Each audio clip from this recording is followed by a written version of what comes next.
आपण पाहत आहात नाशिक खबर न्यूज, जनतेचे हक्काचे व्यासपीठ। गुन्हे शाखेच्या युनिट क्रमांक 2 ने मागील 4 वर्षांपासून फरार असलेल्या घरफोडीच्या गुन्ह्यातील रेकॉर्डवरील आरोपीला अटक करण्यात यश मिळवले आहे।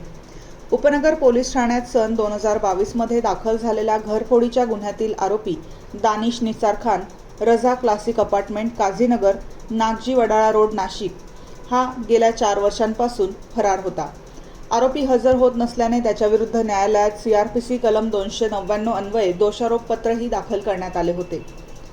दरम्यान गुन्हे शाखेच्या युनिट क्रमांक 2 चे अधिकारी फरार आरोपींचा शोध घेत असताना पोलीस उपनिरीक्षक मनोहर शिंदे आणि पोलीस हवालदार चंद्रकांत गवळी यांना गोपनीय माहिती मिळाली की दानिश खान हा आयशा मशिदीजवळील रजा क्लासिक अपार्टमेंट परिसरात येणार आहे।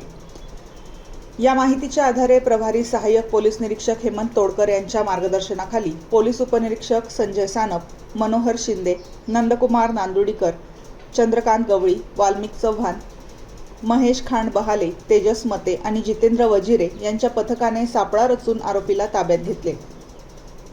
चौकशी दरम्यान आरोपीने घरफोडीच्या गुन्ह्याची कबुली दिली असून पुढील कारवाईसाठी त्याला उपनगर पोलीस ठाण्याच्या ताब्यात देण्यात आले आहे।